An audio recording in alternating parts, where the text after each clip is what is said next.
The first shovel went into the ground before sunrise, and by the time the sun cleared the ridge, Walter Hendricks was already knee-deep in a trench that made no sense to anyone driving past his cornfield.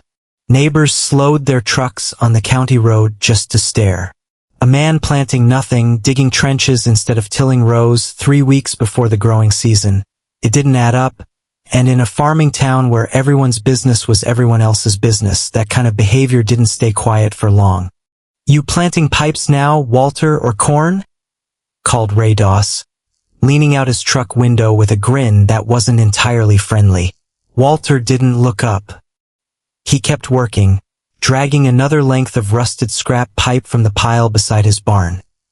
Pipe he'd been collecting for 2 years from auctions, salvage yards, and abandoned wells 3 counties over. Some of it was corroded. Some of it still had old fittings attached. To anyone else, it looked like junk. To Walter, it looked like the only thing standing between his family and another season of watching the sky for rain that wouldn't come. He was 58 years old, widowed 6 years back, and had farmed the same 120 acres his father worked before him. Everyone in the valley knew Walter as steady, quiet, and a little old-fashioned, the kind of man who still fixed his own tractor instead of calling a mechanic. What they didn't know was that Walter had spent the last 3 winters, long after the harvest was in and the fields were bare, sitting at his kitchen table with a stack of his father's old farm journals. The pages were brittle, the ink faded to brown, but buried in his father's cramped handwriting was a section Walter had read a dozen times before it finally made sense. A description of a subsurface irrigation method his own grandfather had used decades earlier, before rural electrification made pumps and sprinklers cheap enough that nobody bothered with anything else. Bury perforated pipe below the root line, his father had written, and let the soil hold the water instead of the sky. It sounded almost too simple. But Walter had done the math more than once, comparing rainfall records going back 40 years, and the pattern worried him. The wet years were getting shorter. The dry stretches were getting longer and hotter. His neighbors were betting on the same seed, the same schedule, the same hope that the rain would come when it always had. Walter wasn't willing to bet the farm on hope. So through April, while the other farms in the valley were planting on schedule, Walter kept digging. He built his network by hand, section by section. A grid of perforated pipe laid 2 feet below where the corn roots would eventually reach, connected to a shallow collection basin near the low corner of his property where runoff naturally pooled after storms. It was slow, back-breaking work for one man, and more than once his back gave out and he had to sit against the fence post for 20 minutes just to catch his breath.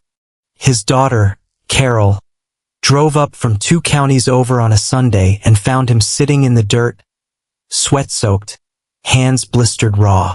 "Dad, this is insane," she said, crouching beside him. "You're 58. You could hire someone." "Hiring someone means explaining it," Walter said. "And explaining it means listening to why it won't work." Carol didn't argue, but she didn't hide her worry either. She'd watched her father grow more withdrawn since her mother passed, throwing himself into the farm like it was the only conversation he had left. This felt like more of the same, an old man clinging to an old idea because it gave him something to do. She helped him lay pipe that afternoon anyway, not because she believed in the plan, but because she believed in him. By the second week of May, Walter had finally planted, 3 weeks behind every other farm in the valley. The gossip had mostly faded into the background hum of small-town talk, the kind of thing people mention once and forgot. Walter's corn came up thin and a little late, and for a while it looked no different from anyone else's. The valley settled into the usual rhythm of a growing season, until the rain stopped. It started as an ordinary dry spell in June, the kind every farmer expected and shrugged off. But the days kept stacking up without a drop, and by the first week of July, the county extension office was calling it the driest early summer in 22 years. Ray Doss's field, planted with the same hybrid seed as always, started showing stress by day 12. leaves curling inward at the edges. A defensive move corn makes when it's losing more water than its roots can replace. By day 20, the curling had turned to browning. Ray irrigated as much as his old center pivot system allowed, but the well feeding it was already dropping, shared as it was by 3 other farms drawing from the same aquifer. Walter watched the same sky everyone else did, but he didn't panic. He walked his rows every morning, checking the same handful of test spots, and what he found surprised even him. The soil 8 inches down was still cool and dark, still holding moisture despite 11 weeks without meaningful rain. His corn wasn't thriving exactly. It was still under stress, still fighting the heat like every living thing in the valley, but it wasn't dying. The leaves stayed a deeper green than the fields around it. The stalks stayed upright instead of curling into themselves. By the 3rd week of July, the difference was impossible to miss from the county road. Ray Doss's field had turned the color of wheat, brittle and defeated. The Hutchins place next door had lost entire sections to the heat. And in the middle of it, Walter's 120 acres stood out like a mistake in a photograph. Stubbornly, undeniably green.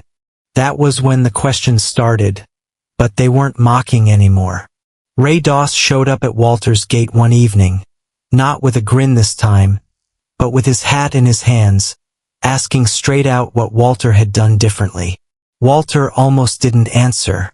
3 months earlier, he might have enjoyed the moment more, might have felt something like vindication. But standing there watching a neighbor he'd known for 30 years look genuinely worried about his own crop, all Walter felt was the weight of what a bad year could do to a family. He told Ray everything, the journals, the pipe, the 2 winters of research, the trench work that nearly broke his back. Word spread fast after that. The County Agricultural Extension Office sent someone out in early August to measure Walter's soil moisture against the surrounding farms, mostly out of professional curiosity. The numbers they recorded were hard to argue with. Walter's field was retaining nearly 4 times the moisture of untreated soil at the same depth, even after 2.5 months without significant rainfall. The extension agent, a careful, skeptical man named Douglas Ferris, who'd spent 15 years telling farmers what science said and what tradition got wrong, stood at the edge of Walter's field for a long time before admitting it was the most effective low-cost subsurface system he'd measured in the region. The real number came at harvest. Across the valley, yields were down an average of 61% compared to a normal year, the worst harvest most farmers there had seen in 2 decades. Walter's yield came in down only 8%, a loss so small in comparison that it barely registered as a bad year at all. While his neighbors spent the fall calculating losses and calling their banks, Walter spent it fielding a steady stream of visitors walking his rows, asking to see the pipe layout, asking how deep, how far apart, how much it had cost him in scrap and sweat. He didn't charge anyone for the knowledge. He walked Ray Doss through the whole system personally, helped the Hutchins family source pipe from the same salvage yards he'd used, and by the following spring, for other farms in the valley had started laying their own versions of what people had started calling, half joking and half in earnest, Walter's Grid. Douglas Ferris ended up writing a short report on the method for the Extension Office newsletter, crediting Walter by name and noting that decades-old techniques, dismissed as obsolete when cheap pumps became common, might be worth revisiting as weather patterns grew less predictable. Carol drove up again that November, after the harvest numbers were final, and found her father standing at the edge of the field where it had all started, looking out at the bare stalks instead of the green ones this time. She didn't say anything about the spring, about finding him exhausted in the dirt, about thinking he'd lost the thread of himself after her mother died. She didn't have to. Standing next to him, she understood what she hadn't back then, that he hadn't been chasing a distraction. He'd been trying to make sure the next hard season didn't take anything else from the people who depended on him. Grandpa would have liked seeing this, she said finally. Walter nodded, quiet for a moment. He always said the ground remembers what people forget, he said. Took a drought to remind me he was right. What started as one man's stubborn, misunderstood project became, within 2 years, a quiet shift in how an entire valley thought about water, memory, and the value of listening to what came before. Nobody in that county would say droughts were solved, and Walter never claimed they were. But the field that once made people slow their trucks just to whisper about the strange old man burying pipes became, in time, the field people pointed to when they wanted to explain why it's worth digging a little deeper before deciding something doesn't make sense. If this story meant something to you, take a second to like the video, and subscribe if you want more real, grounded stories like this one, because sometimes the most powerful ideas are the ones everyone almost dismissed. Thanks for watching, and I'll see you in the next story.